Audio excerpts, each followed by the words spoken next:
મુઠ્ઠી ચોખાના દાણા અને એક દીવો કરવાથી મહાલક્ષ્મીનું આપણા ઘરમાં આગમન થશે. 100% વાત પરફેક્ટ છે.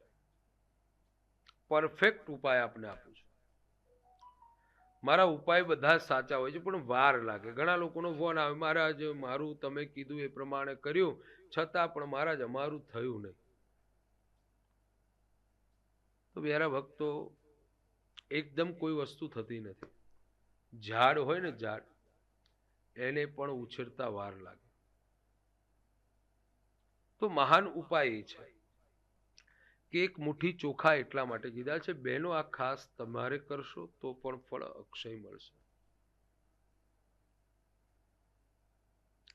તો મુઠ્ઠી ચોખા કેવી રીતે આ ઉપાય કરવાનો છે? કાં તો શિવાલય કરી શકો છો, કાં તો તમારા ઘરના ઉમરા ઉપર કરી શકો છો. આપનો ઘરનો દ્વાર છે, ઘરમાં ઉમરો છે, ઘરના ઉમરાની બાજુમાં આજુબાજુ ડાબી બાજુ અને જમણી બાજુ ચોખાનો સાથિયો કરો અને પછી દીપ પ્રાજ્વલ્ય એ સાથિયા ઉપર કરવાનું છે. સ્વસ્તિક એ મંગલનું પ્રતીક છે અને દીપ એ જાગૃતિ આપનારું પ્રતીક છે. દીપ એ અંધકારને દૂર કરનારું પ્રતીક છે. તો મુઠ્ઠી ચોખા અને એક દીવો શું લક્ષ્મીજીને લાવી શકે? અત્યારના માણસો તર્ક વિતર્ક વાળા માણસો વિચાર કરે, મહારાજ એક મુઠ્ઠી ચોખાથી આ લક્ષ્મીજી આવતા હશે? ચોક્કસ આવે. ચોખામાં ભગવાન પ્રભુત્તમાનો વાસ, નારાયણનો વાસ છે. બે વસ્તુ ધાન્ય વધારે વપરાય યજ્ઞમાં, કર્મે તે કર્મ કર્યો ને તો બે વસ્તુ વધારે વપરાય છે. કઈ બે વસ્તુ છે? ઘઉં અને ચોખા. ઘઉં છે એ ભગવાનને પૂજન કરીએ, અધ્યયન કરીએ, આ બધી કાર્યમાં વપરાતી વસ્તુ છે. તો ચોખાનો સ્વસ્તિક કરવામાં આવે છે. એની ઉપર તમને મેં કીધું દીપ પ્રાજ્વલ્ય કરો. દીપ કેવો કરવાનો છે? ઊભી વાટ કે આડી વાટ, ગમે તે વાટનો તમે દીવો પ્રાજ્વલ્ય કરી શકો છો. તો દીપ એ અંધકારને દૂર કરનારી વસ્તુ છે વાલા ભક્તો. ચોખામાં ભગવાન નારાયણનો વાસ છે. જેને સંતતિ પ્રાપ્ત ન થતી હોય, ઘણા લોકો એવા હોય છે કે મહારાજ અમારે સંતાન નથી થતા, તેવા લોકોએ ચોક્કસ તમારે શું કરવાનું છે? આ પ્રયોગમાં બતાવ્યું છે કે સંતતિ પ્રાપ્ત ન થતી હોય એને શિવાલય દીવો આ પ્રમાણે કરવાથી ભગવાન ઉપર, એમની ઉપર કૃપા કરે ને કરે. ખાલી દીવો કરવાથી, આ કાર્ય કરવાથી ઘણા લોકોને જન્મ કુંડલીની અંદર પંચમ ભુવન એટલે સંતાનનું ભુવન કીધું છે. કદાચ શનિ મહારાજ હોય, કદાચ રાહુ મહારાજ હોય, કદાચ કેતુ મહારાજ હોય, તો એનાથી તકલીફ આવતી હોય તો નીચે આવેલા નંબર ઉપર માર્ગદર્શન મેળવી લેવું અને એનો ઉપચાર હું આપને બતાવીશ.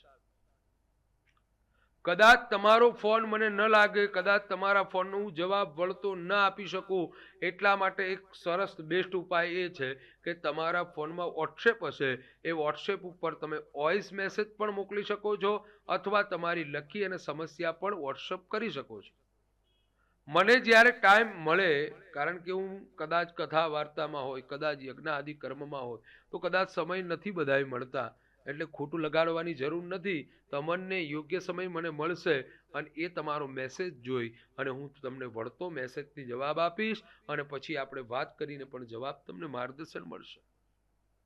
તો ચોક્કસ જેને સંતતિ પ્રાપ્ત ન થતી હોય, ચોક્કસ આ પ્રમાણે દીપ પ્રાજ્વલ્ય કરવાથી, આ પ્રમાણે મુઠ્ઠી ચોખાનો સ્વસ્તિક કરવાથી ચોક્કસ તમને પ્રાપ્ત થાય છે. હવે મુઠ્ઠી ચોખા બીજો કયો ઉપચાર છે? તો બીજો એ ઉપચાર છે કે લગ્નમાં પ્રોબ્લેમ છે, આ ઉપચાર કરવાનો છે. વિશેષ ગ્રહો મહાદશાથી યોગ્ય બનતા હોય છે, એની માટે તમારે માર્ગદર્શન મેળવવાનું છે. ઘણા બધા મારા કથાઓના માધ્યમથી લગ્નમાં રૂકાવટ આવતી હોય એની માટે ઘણા બધા પ્રશ્નો બનતા હોય છે. તો જન્મકુંડલીના માધ્યમથી પણ તકલીફ હોઈ શકે છે, એનાથી ઉપચારમાં તમને ફળ નથી મળી શકતા. તો શું કરવું જોઈએ? તો જો કદાચ લગ્નના સંબોધિતમાં આપણને તકલીફ છે તો મુઠ્ઠી ચોખા હળદરવાળા કરી, એક સરસ મજાનો સ્વસ્તિક કરી, દીપ પ્રાજ્વલ્ય કરી, ભગવાનની સામે જ્યાં સુધી દીવો ચાલે ત્યાં સુધી ઓમ મહારુદ્રાય નમઃ, ઓમ ઉમા પાર્વતીય નમઃ. જો બહેનોને જો તકલીફ હોય તો ઉમા પાર્વતીય નમઃ એ મંત્રનો જાપ કરવો જોઈએ. ભાઈઓને જો તકલીફ હોય તો મહારુદ્રાય નમઃ આ મંત્રનો સતત જાપ કરતું રહેવું. અને એ મંત્રનો જાપ કરશો જ્યાં સુધી દીપ પ્રાજ્વલ્ય છે, ભગવાનની સિંચિતથી તમારા જીવનમાં કાર્યમાં સફળતા મળશે મળશે ને મળશે. તો આ પ્રમાણે કાર્ય કરવામાં આવે ત્યારે સફળતાઓની પ્રાપ્તિ થતી હોય છે વાલા. તો મુઠ્ઠી ચોખા લઈ અને આ પ્રમાણે તમે કરશો તો ચોક્કસ ફળ મળશે. બીજી વાત આપણે કરીએ કે જેને બિઝનેસ કરે છે, નોકરી કરે છે, ધંધો કરે છે, વેપાર કરે છે, જેની પ્રગતિ નથી થતી, ઉન્નતિ નથી થતી, એ લોકોએ શું કરવું જોઈએ? તો મુઠ્ઠી ચોખા લેવાના, એક ચોખાને કંકુવાળા કરવાના અને કંકુવાળા ચોખાનો દીપ અને ચોખાનો સાથીઓ જો ઘરના આગળ આવેલા તમારા મંદિરમાં કુળદેવનું સ્થાન છે એની સામે પાટલા ઉપર સ્વસ્તિક બનાવી એક દીવો પ્રાજ્વલ્ય કરી અને જો અર્પણ કરવામાં આવે તો ચોક્કસ ધીરે ધીરે ધીરે કરી અને એમાંથી મુક્તિ મળે છે. હવે આપણને પ્રશ્ન થાય કે મહારાજ મેં આ બધું કર્યું, હવે ચોખાનું કરવું શું? તો સાંજના સમયે એ સ્વસ્તિક લીધા પછી એ ચોખાને કોઈ ચકલાને ચણમાં આપી શકો છો. કદાચ તમે એ ચોખાને પ્રવાહિત પણ કરાવી શકો છો. દીપ પ્રાજ્વલ્ય કરી આ પ્રમાણે કાર્ય કરવામાં આવે તો ચોક્કસ ચોક્કસ અને ચોક્કસ તમને આ વિવિધ પ્રકારના ફળ મળતા હોય છે. કારણ કે આવા ફળ અનેકને આ ઉપચારથી મળ્યા છે. કદાચ આપણને ફળ ન મળે, ગભરાવાની જરૂર નથી. નીચે આવેલા નંબર ઉપર કોન્ટેક્ટ કરી યોગ્ય માર્ગદર્શન મેળવી શકો છો. વિશેષ યોગ્ય માર્ગદર્શન પ્રાપ્ત કરવું હોય તો આપણે 2 વાર રાખ્યા છે.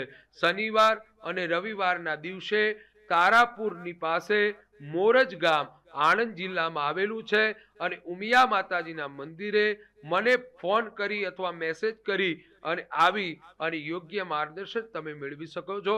કદાચ તમારા લગ્ન ન થતા હોય, દીકરાના લગ્નમાં રૂકાવટ હોય, કદાચ સંતતિ એટલે તમારા ઘરે સંતાન ન હોય, કદાચ તમને કોઈ વશીકરણ આદિ તમે ભયભીત થયા હોય, કદાચ ઘરમાં તકલીફ હોય, કદાચ પિતૃનારાયણથી તકલીફ હોય, કદાચ દેવી દોષ તમને લાગતો હોય, આ બધા નાના મોટા કોઈ પણ કાર્ય હોય તો એમાં યોગ્ય માર્ગદર્શન શનિવાર અને રવિવાર રૂબરૂ તમે મેળવી શકો છો.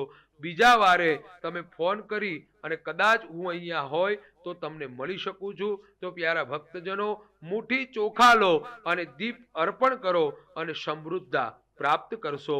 લક્ષ્મીનું ઘરમાં આગમન અવશ્ય થશે, અવશ્ય થશે, અવશ્ય થશે.